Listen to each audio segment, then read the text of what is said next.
Hello, and welcome to the Leading with Andrew show with me, Andrew. I'm so glad you're here. This is a show all about communication and the universal motivation to get better at it. So, whether you are an established speaker, or you are facilitating to top executives, or you just want to get better at articulating what it is that you want, I promise you an energized dose of tips and tools. Every episode, I bring you guests who are extraordinary communicators across several industries. So let's get into it. My guest today is Andreea Zoia.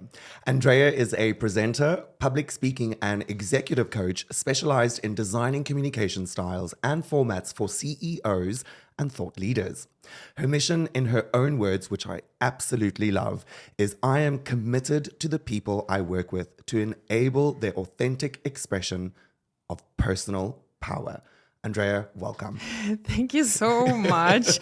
It's so good to find you after such a long time.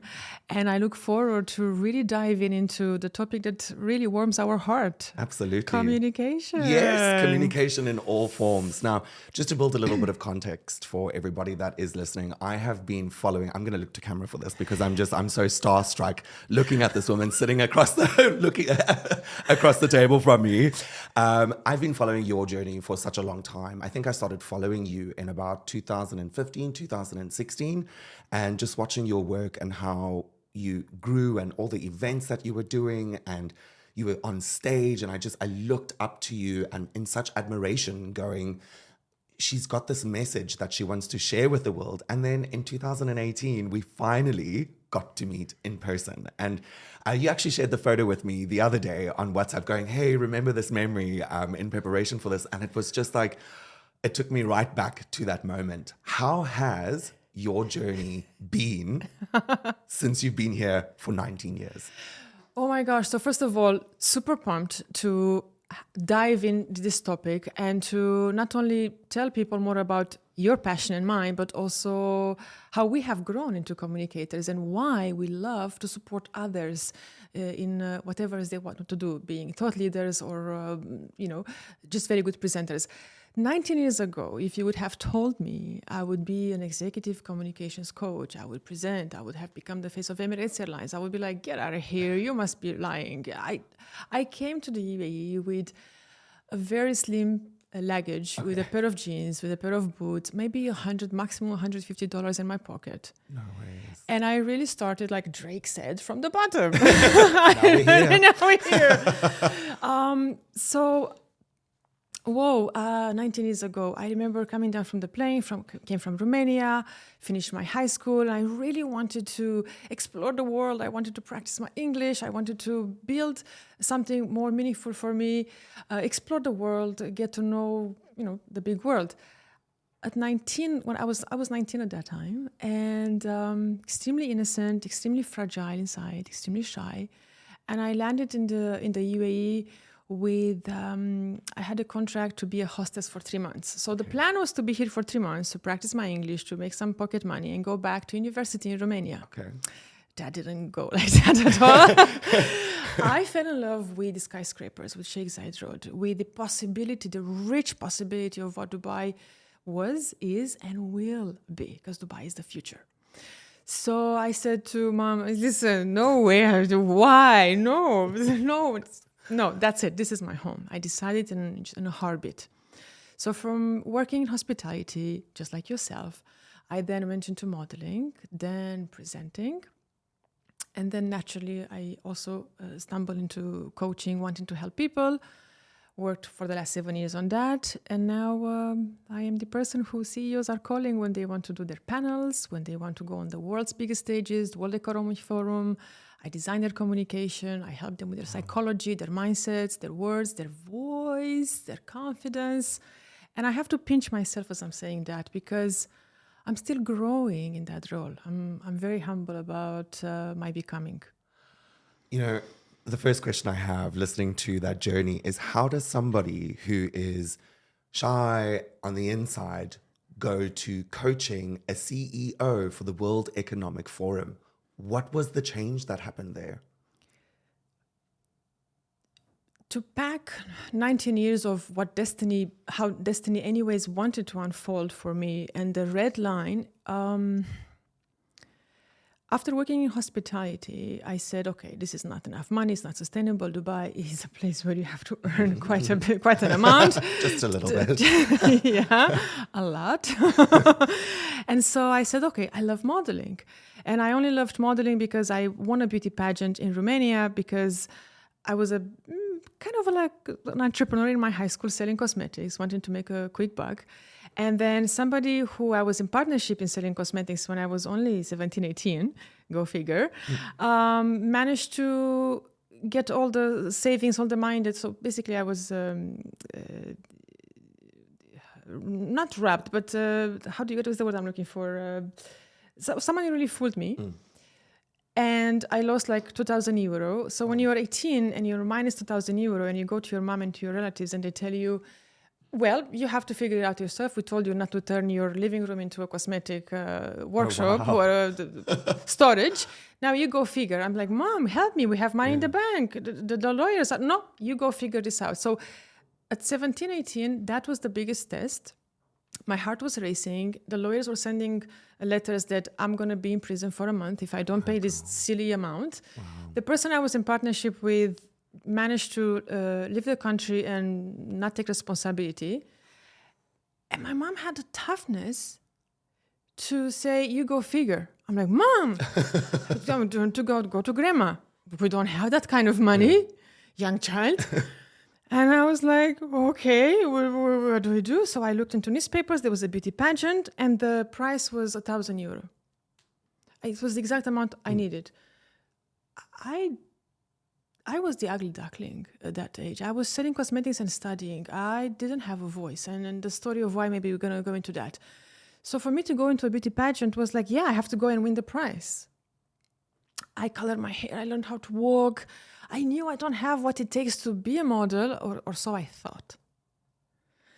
And I prepared, I went to the competition, pictures, prep, all that shabam. It was like a month of a project. And I just knew that I am going to win the beauty pageant because I needed the money. It was very transactional.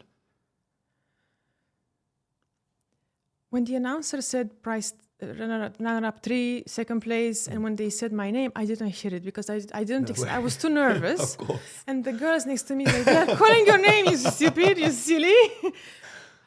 And then I was shocked. I won the prize. I took the money. The next morning, 8 a.m., I was in the office paying the money, and I just felt like that big burden lifted off my shoulders. And then I started to understand that I won a beauty pageant. There must be something there, but inside, I didn't feel. Didn't believe that there was this displacement. So physically, I had all the characteristics, all the elements to deserve a beauty pageant award and so on. And so I left it there, I paid, and then I said, okay, I'm done with the small business. I finished high school, I want more. So that's how I said, okay, I'm going to look for Dubai. Came here. And after I was in hospitality for those 3 months, working as a hostess in a beautiful restaurant here on Sheikh Zayed Road, I was like, okay, I want more. And so I said, okay, promotions, modeling, but only because I knew that I could capitalize on it, not because I was like, oh, this is my dream, my biggest thing. Right? So when I started to knock on doors and imagine 20 years old, barely speaking English, 2004, Dubai 2004, okay? No Burj Khalifa. Dubai by now was barely coming up, okay? Anyway, there were like 3-4 agencies. I enrolled, and they told me, you have a big nose, you have a hunch, you don't have any confidence, go home, kid. Oh my God. I was like, oh, there's nothing. I was like, okay. So I did have. And just a reminder, you're 20 years old, 22, you're 20 years old at this time, and people are telling you this. Super fragile. Oof. So I'm like, okay, now they made me angry. Because if I want a beauty pageant, it means I have a hand at this. I said, what can I do? And someone said, look, you have the Arabic look, you could work, you're tall, but you have a big nose. Which I knew. You don't have to make it even. Don't point it out. I kept on working promotion jobs, and I put together about $5,000-6,000. I've worked very hard, and I found, I don't know how, a very good Lebanese doctor, and I don't know how at 21 or 21 and a half I had the courage to go under the knife and do a rhinoplasty at 21 years of age, alone. Nobody to help you. No one to admit, hospital. After that, anyways, I woke up from that surgery. The surgery was successful, as everybody can see. Oh yes, oh yes. I also decided to pursue modeling. So I'm like, okay, what do I have to do, guys? Tell me. So I was taking notes. Teeth, bad teeth. You know, I had an upper bite, and okay, 2 years of braces. So here I am, armed with a brand new smaller nose that helped my face have a good symmetry, because beauty, modeling, fashion, art is all about symmetry, and beauty is mathematics. So now having the correct symmetry that I don't know from really where I had the courage to do it, and correcting my teeth with 3-4 photos that I've done somewhere in Satwa or Deira, if you are from Dubai, in the heat of the summers, I would like go with my big heavy braces and my now smaller nose on my high heels saying, hi, do you need a model? Tarara. Anyway, very humble beginnings that got me to be the face of Emirates Airlines for 3 years in a line. Wow. That helped me achieve over 200 TV commercials, that helped me be on the catwalk of all the biggest designers, haute couture, everything in the Emirates. I was among the top 10 model most booked. Not only because of my looks, which I had to work hard. I had to sharpen, cut, break, drill, correct. I mean, 2 years of braces is, I don't remember it, but it was painful because I was so ashamed. Once someone tells me your nose is big, I correct it. Now I have braces. They tell me, oh, but you have braces. It was never enough, right? But I knew that I wanted to be in the UAE, and this was my ticket, my looks, which I didn't really believe in it, but people were like, it might work. So I took a bet on me, but like inside I was still shaking, outside was kind of working. I was getting to get booked. When I removed the braces, it was... it just worked. It was flowing. I want to ask you about, you were saying face of Emirates Airlines for 3 years, you booked over 200 TV commercials. Did that build your confidence, all those commercials or anything like that? So thank you for the powerful question. I didn't know at that time, as I was trying to sustain myself and have integrity, be independent, have a sustainable career or a beginning of a career. At that point, I was busy surviving in the UAE and having my place. I didn't know that was my foundation for starting to build executive presence, manage my body language, develop vocal variety, develop expression, being animated, because it's so daunting for the PhD holder, for the thought leader. It's so daunting to be in front of many lights and say, yes, please look at me. Sure, take a photo and take it from this angle too. Oh, of course. It comes with the practice. It's not a... I have to stop you there. It's and it's something that I want to point out, and particularly for people that are watching this as well. When you changed your body language, the energy in the room changed. Immediately when your back went upright and you turned, my body language immediately sort of tried to... How about now? Oh. Do you see what I mean, though? It is so incredibly powerful. And while we're doing that, initially, when you did that, I'm like, oh, but then I matched. Oh, yeah. But that's also a skill. Because you're a pro. Yeah. But it's also a skill, and I think people underrate that as well. But going back to what you were saying, that was building up the foundation. It was giving you that executive presence. And then you segued so beautifully into these PhD holders, these CEOs. Yes, they can run these massive corporations, but sometimes they don't have executive presence. And it was something that I wanted to ask you when we were doing your intro a little bit earlier is, you think CEOs have got it all together. And they do. They do. But sometimes on stage, I've seen CEOs completely mess it up and just lose it. They don't hold an audience at all. What is, if you can pinpoint it to like one or two things. Oh, I can pinpoint it. Fantastic. Okay, great. Amazing. So if you can pinpoint 2 or 3 common factors that you coach CEOs on, what are they? They have high cortisol and they are unaware how that is affecting their avatar. Oh, mic drop. High cortisol, and they don't know how it's affecting their avatar. So we have an emotional body, we have a physical body, we have our psychology. It's not enough to get your communicate written by your communication director and go to the podcast, Meet Andrew, to the podcast, CNN, BBC, and so on and forth. Notice that I've put your podcast with BBC and CNN Thank because you so much. I think I will take high of you and of your immense passion for this industry.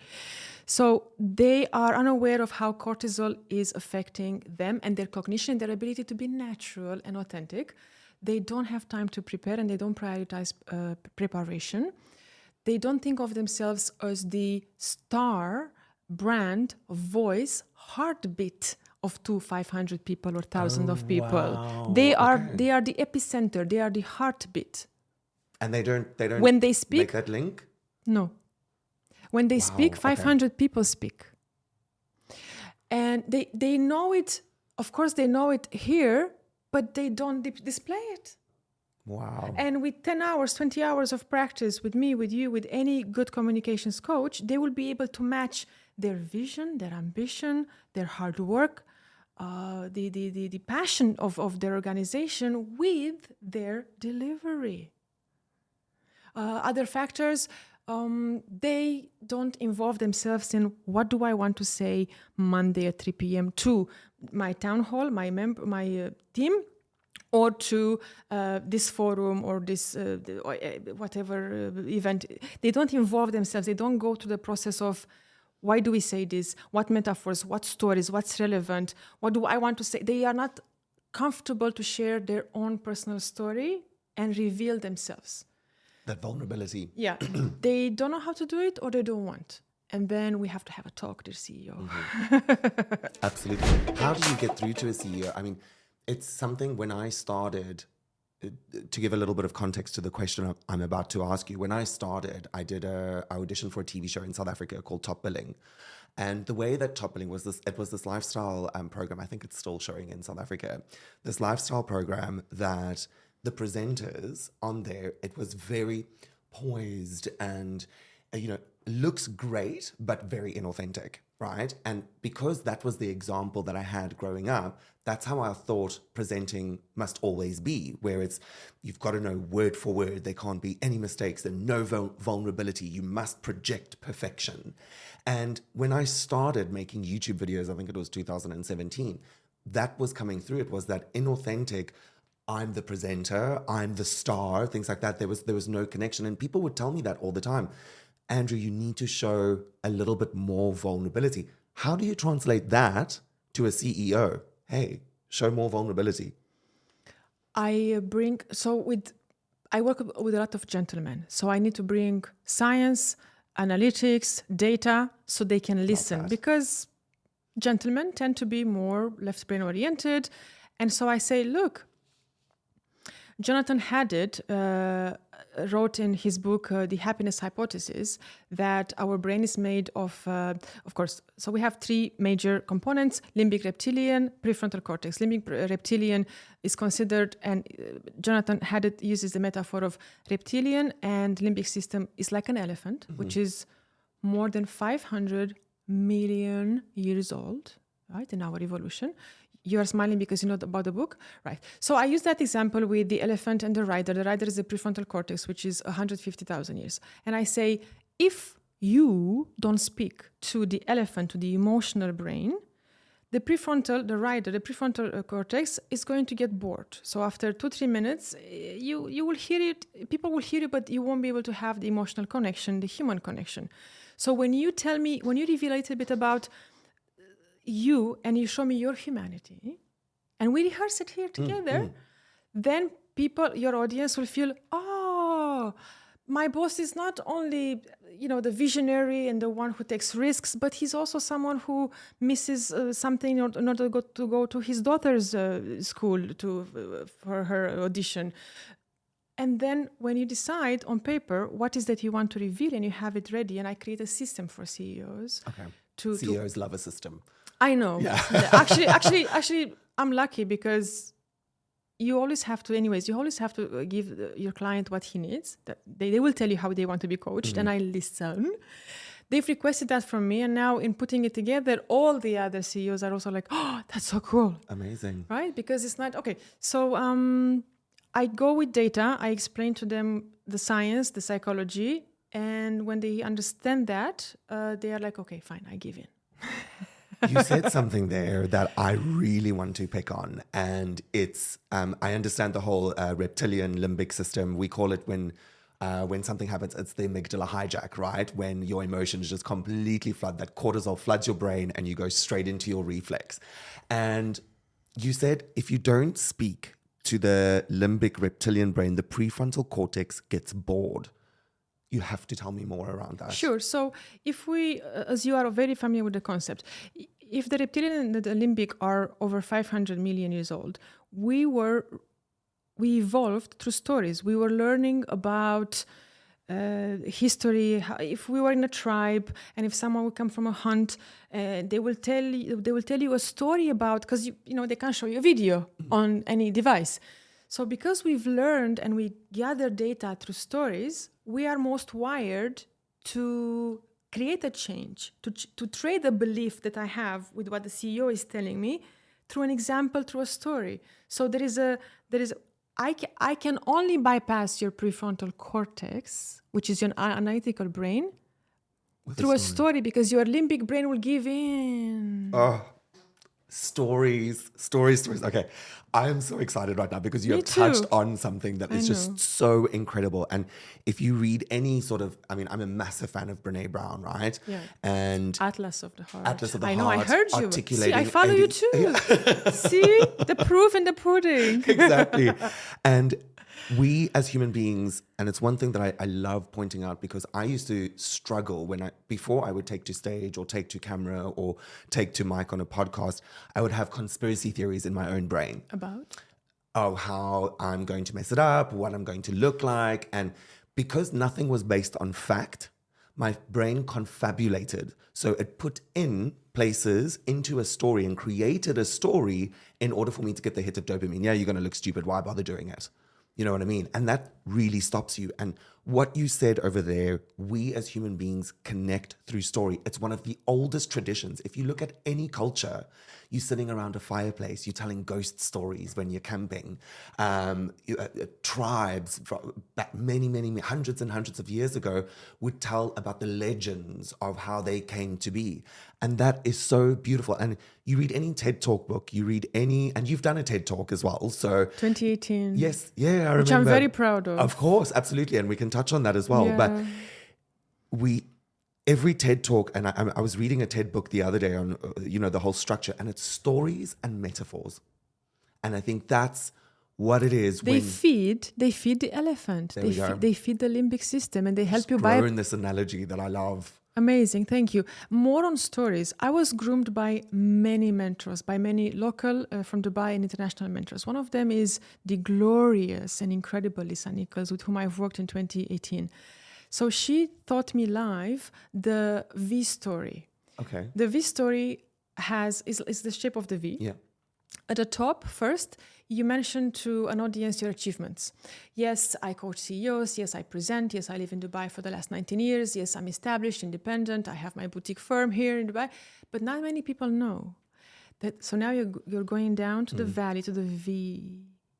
So now you'll say, but not many people, even though I am confident, even though I love communication, even though I'm well-spoken, not many people know that when I was 7 years old and my father passed away, I developed selective mutism, which means I was mute for a number of years.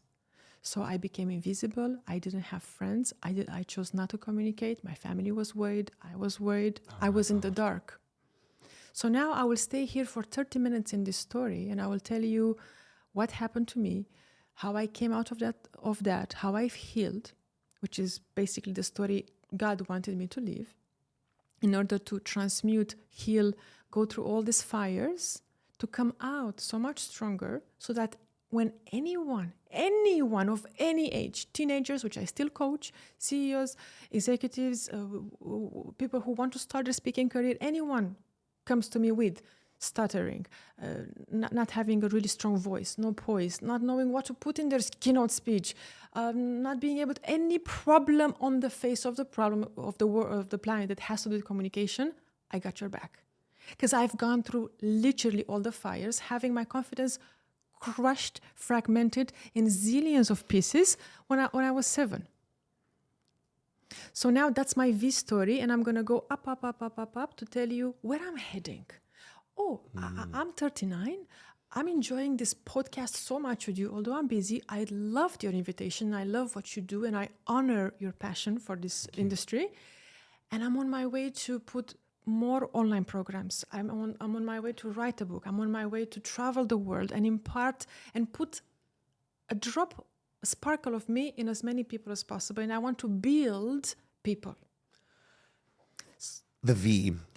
Lisa Nichols. Thank you, Lisa Nichols. Thank you, Lisa Nichols. The one thing that you said about the V, when you get to the bottom, you were saying it was the valley. Mm-hmm. Do you think we could go and take it a step further and go, that's where your value is? When you were saying that, because that's the value that you bring. Absolutely. Sold, signed, sealed, and delivered. Because that's where your value is. Yeah. And one of my favorite broadcasters, Robin Roberts, she's a broadcaster for Good Morning America, and she says in one of her masterclasses is, let your mess be your message. Right. And disclaimer for everyone listening to this podcast. If you are still in your valley and you're looking with a little bit of jealousy towards those people who came out of their valley, don't despair. God is there. Light is there. Please reach out. Look for help. Oh, I love that. Because it's so easy for you to say, oh, I overcame this and then I overcame this. Because I have my resources. I have the red line that is crossing through H0, red thread, thank you. And you have yours. So if you are in a bit of a funk, depression, sadness, heartbreak, whatever, ask for help. You will overcome that valley. And if, like Andrew said, it will become your value. Becomes your value add. Oh, my word. Do you still get nervous whenever you go on stage? Duh. Really? Of course. Okay, tell me more. Okay, what happens in your... That's one question I've been dying to ask you. Because what happens to me, and it's like, people ask me all the time, do I get nervous? And there's certain times where I still do get nervous. Not all the time. There's always that little bit of concern. So the one thing that I love doing is obviously facilitating. It's a calling. It's what I'm really, really great at. And whenever I'm about to go to the front of the room to facilitate, there's still that little bit, but it's not anything that's going to make me, oh, this is terrible.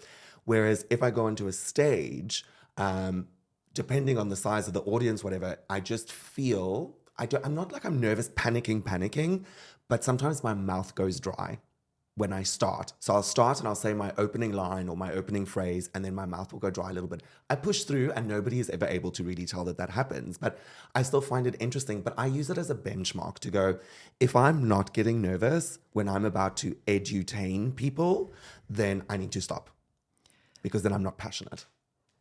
I agree with that partially. Okay. So my level of anxiety, fear, stage fright, concern is in rapport with the perception that I have over what am I going to do. If I perceive the unfamiliar podcast interview, keynote speech, appearance on TV, delivering a program, if I perceive it as far off in the unknown and I'm not ready, of course, my brain will give me signals that I'm in danger and I should go and stay, and I should maybe back out or prepare more. So the beauty about fear of public speaking is that it's always, you have the control, you have the keys, you're in charge. So if I'm honest and I recognize, okay, what is new about this situation? How much I know, how much I don't know. If I don't know 20% and if I know 80, I simply have to focus on the 80. Focus on what I know and say to myself, because it's about my self-talk and the command I give both my limbic and the elephant and the rider, I have to say to myself, that 20%, let's see. We've done this before. Let's see what's going to happen in that 20%. But remember, we have 80% solid, if that's the case. I love it. Oh my word, I love that so much. So I want to say that, because I haven't had a chance to state this, during the pandemic, because I've created so much more programs and systems, I found that I'm sincerely committed to redefine and simplify public speaking. Okay. Because in 2012, when I found myself in Kinokuniya in Dubai Mall buying Dale Carnegie, with like a poor intermediate English level, I listened to Dale Carnegie and I felt like, don't understand. Fancy words, academic words. And I was like, dude, I didn't like my English teacher in high school. And I speak just few words of English. This is too complex. And I had to listen to that. So now I'm like, okay, I've read almost everything under the sun. I got the best mentors. I went to Romania. I've worked with the best TV presenter. She's still my mentor. I look up to Vusitem Bekayo. Sometimes I ask him a few questions. He's South Africa's best leader, human, public speaker, investor, and so on and forth. So I surrounded myself with like the best people. So whenever I have an area I don't know, I can immediately ask. Okay. And I aim to continue to simplify and to demystify all this.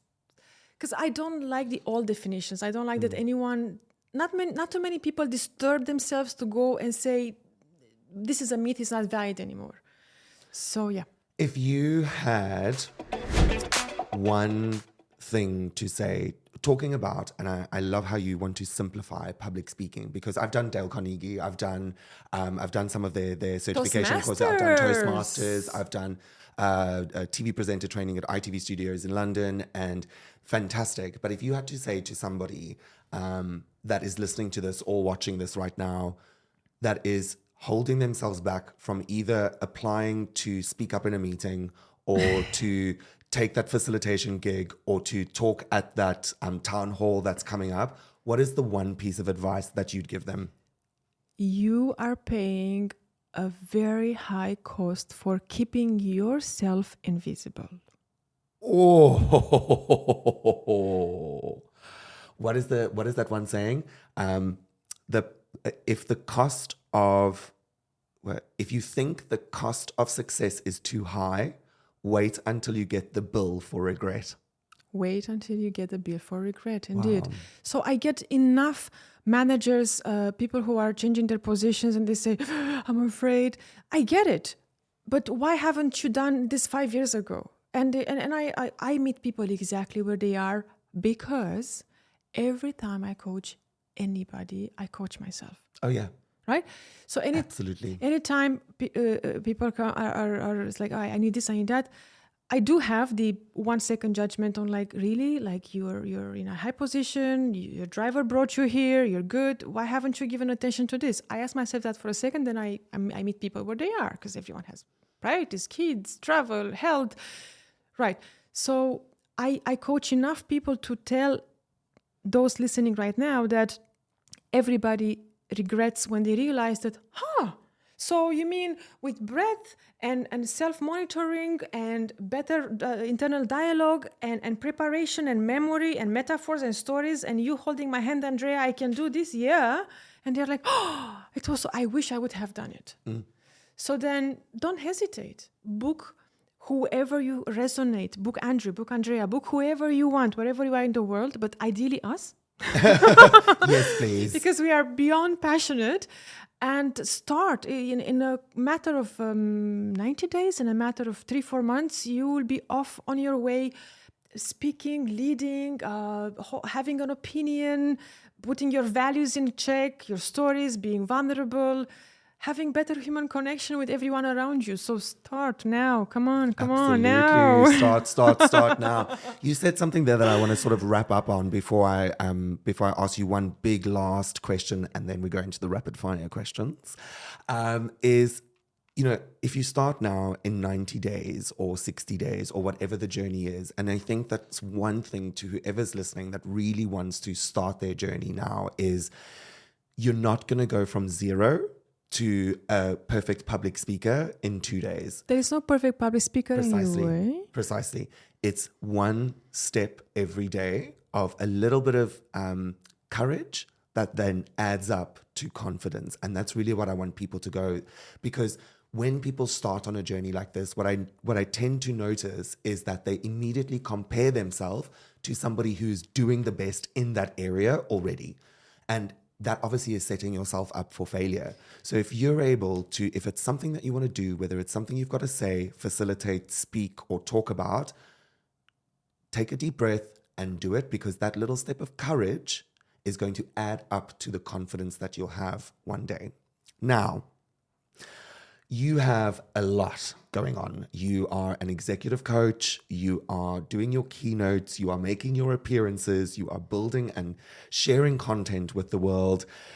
You are still have to be your own person. And You've I'm got just a team starting. that you lead, and I'm you're just starting. Literally, I'm just starting. How do you reconnect with yourself when all of this is going 140 kilometers an hour down the highway? I call two people. Okay. I call Laura Gitze and Katarina Kargard. Okay. Laura Gitze has been a friend. She's a family constellation specialist and psychologist. And Katarina Kargard is a neighbor, friend of mine, who is also a psychologist. They have the energy, they have the tools to help me bring me from my head into my body. Okay. So they are like, have you done your meditation? Are you grounded? Are you walking barefoot? Let's do a family constellation. Let's see what's happening there when you're with your ancestor, with your energy. So I have my system in place. And then I ground myself. And aromatherapy. I have right now oils in my bag. I put some oils before we've met, because they are, again, feeding and helping my limbic and my system and my elephant be calm. Because we can't make a memory without a smell. So when you use aromatherapy, you're telling your limbic system, your elephant, you're safe, you're good. Oh my word, so I it's a love way that. to hack your limbic system. Oh, what a takeaway to So, because I saw a story once where a girl was, she walked around with a clicker, and every time something made her smile, she would click.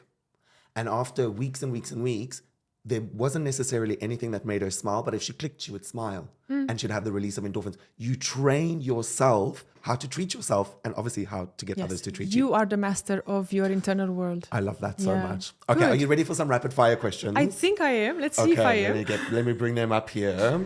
Rapid fire questions.